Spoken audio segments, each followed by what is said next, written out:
good news is that nobody feels motivated to grind X amount of hours every single day. And anybody who tells you that they are motivated to grind is either lying or they're in a temporary state of inspiration. Mm-hmm. But what you absolutely cannot rely on for anything in life is motivation. It's the whole thing about why a gym's absolutely fucking full of people on January the 3rd.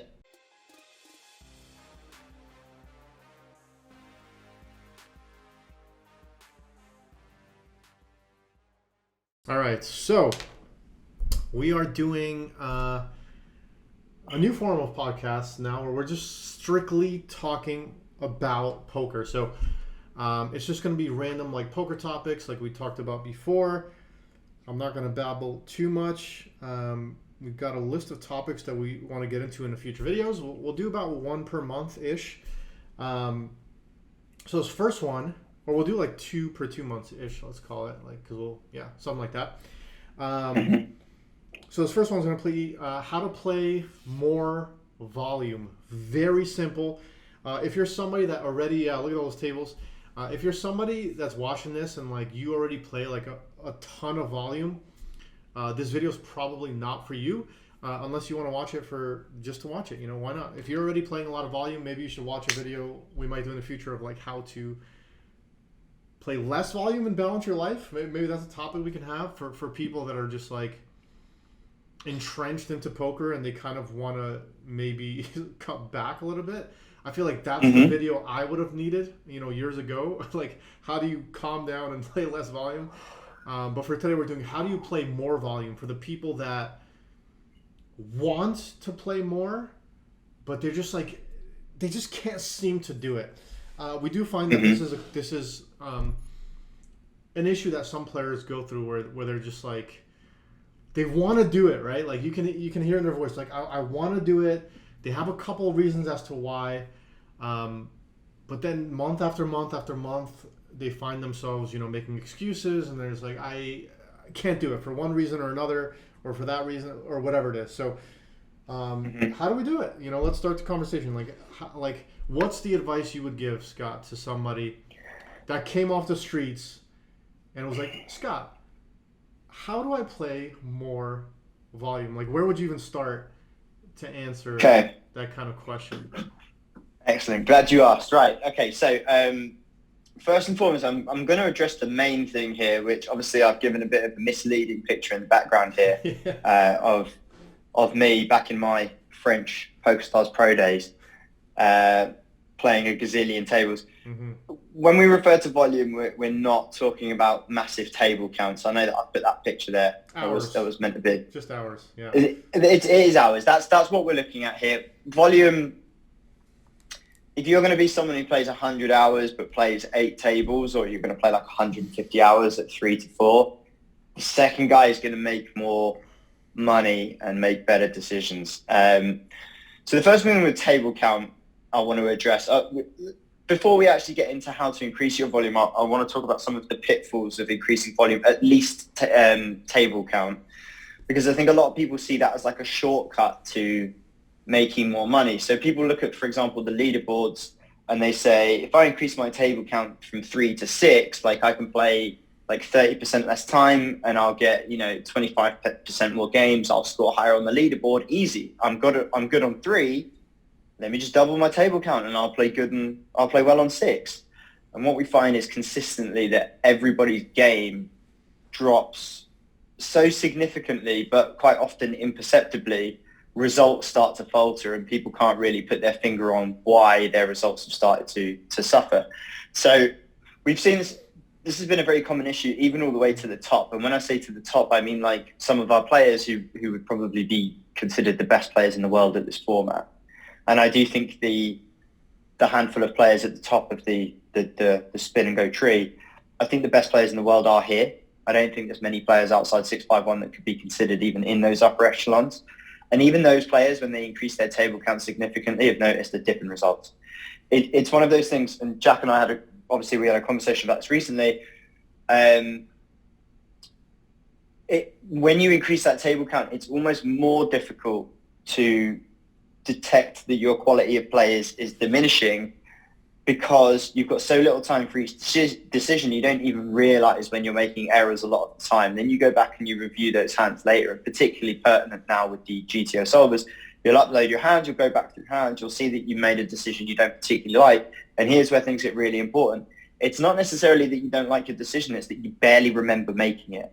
And it's at that point you realize, I'm probably playing too many tables, because your quality control's gone out the window. You've not got nearly enough time to go over all of the necessary components and heuristics involved in making decisions in any given hand.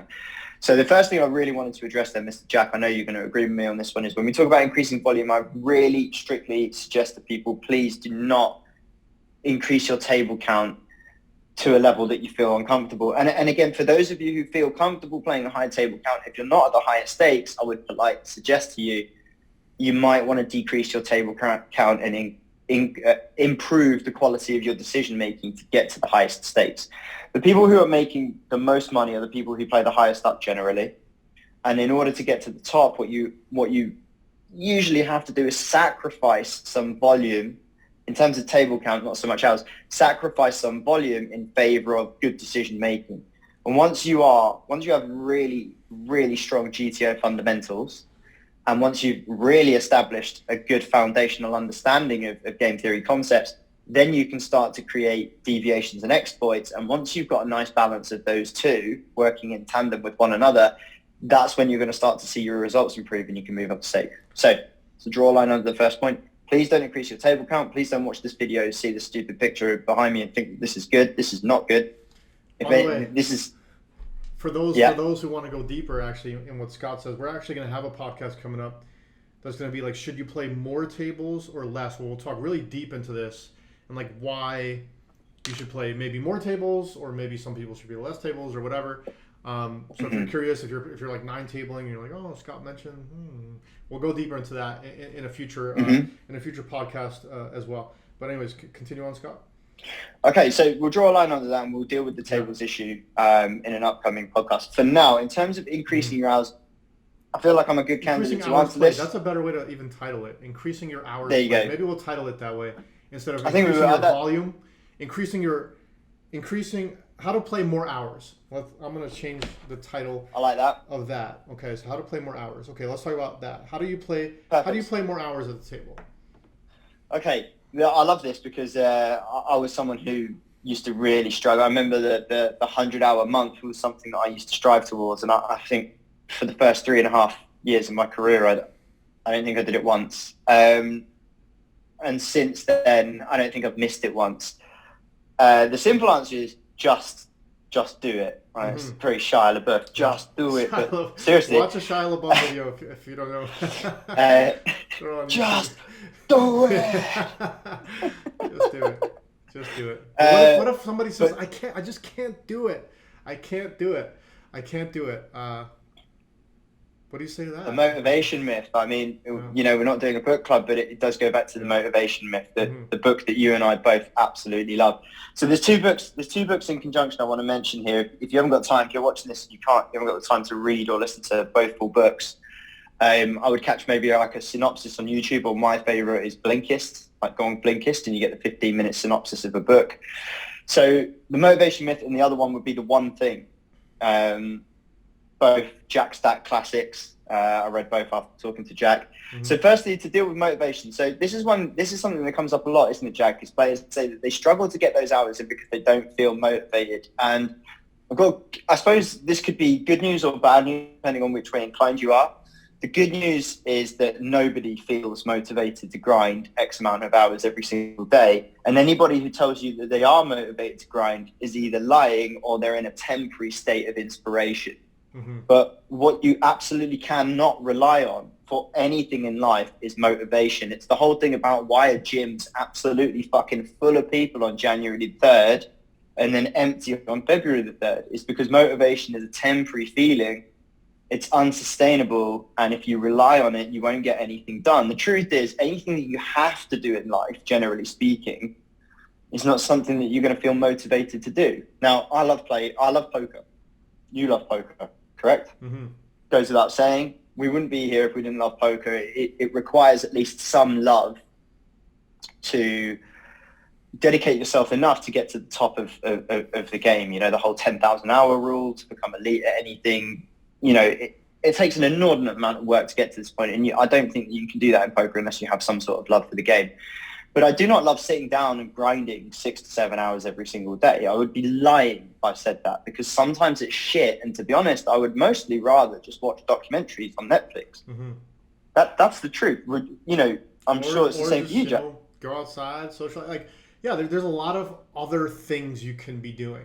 There's phone game. You know, there's so many like dopamine hits you can be getting from anywhere else. You can go scroll through your Instagram, scroll through Twitter, watch Netflix documentaries, watch movies, play your phone game, go outside, socialize. Like you can. There's so many things you can do with your day, right? So where I want to take this is for anybody that's lacking, you know, the ability to put in those hours, you need to ask yourself this.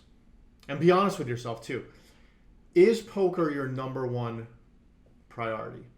So some people would say yes, but then if their friends text them and be like, yo, you want to hang out when it's within their poker hours, they're like, yeah, of course. They'll go hang out, which means at that point in time, your friends are your number one priority. Or if, like, let's say, I don't know, your new favorite show came out on Netflix, and even though it's like right in the midst of the hours that you've set out to play poker, you're like, oh no, I have to watch the show. Now the show is your number one priority. So is poker actually your number one priority? Do you actually want to get good at poker? But more importantly, I think it's very important, anybody in this position, to sit down and answer a few questions.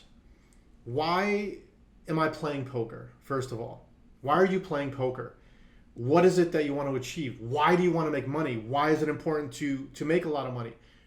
Maybe you might say, to invest in my future. Well, why is that important?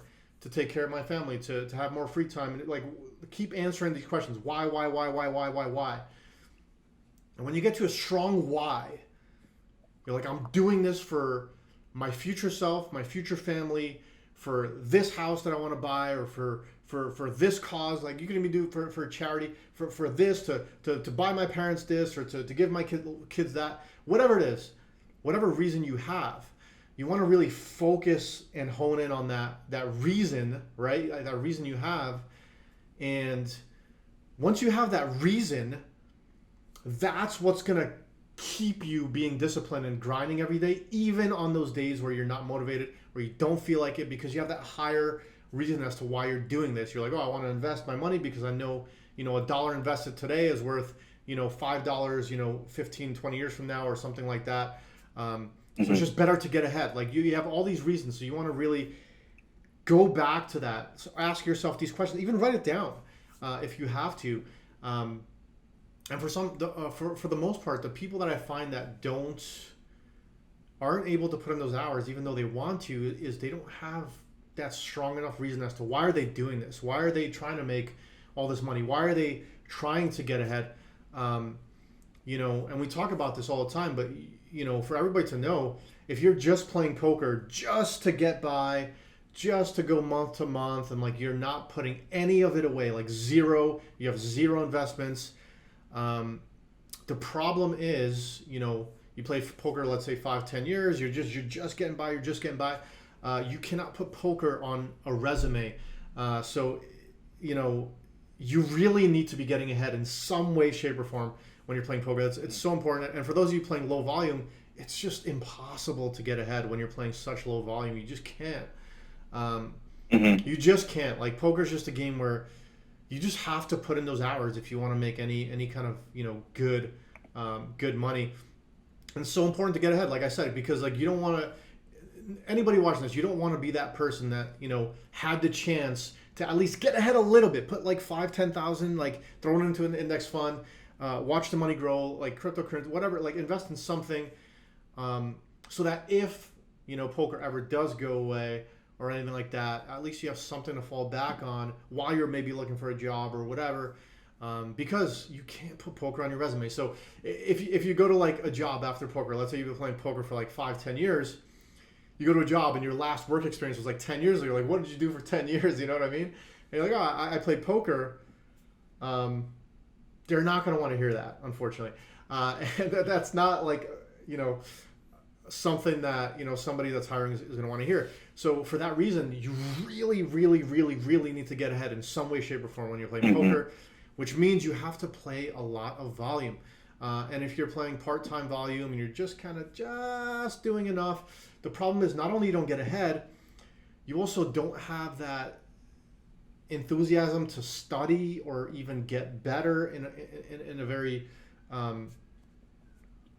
like in a steady kind of way, because like, you know, you just kind of, it becomes like your third or fourth priority, and when something's your third or fourth priority, it's so hard to get really good at it and to play those hours and to get ahead and make money. And so you really need to think about, why am I doing this? Also, like, if I don't play more volume, I could be putting myself in a very bad spot. You know, that's, you know, Yeah. that's my take on everything there. I think you really need to, anybody that plays low volume, I hope this hits home with you. And if you're watching this and you play low volume and it does hit home with you, you know, I'm probably imagining some people watching this like, oh, now I'm motivated. Now I'm going to play more volume. You know, That's not what we're aiming for. that's not what we're aiming for, because you will play more volume maybe for like a week or two. We're trying to make like a deep internal shift, because, you know, when you sit down and you write down all your reasons as to why you want to play more volume, why it's important, and why it's detrimental also to not play more volume. When you get clear on those things, you're just going to have a natural pull towards playing more poker, whether you feel like it or not. And those are the key words, whether you feel like it or not. Yeah, that's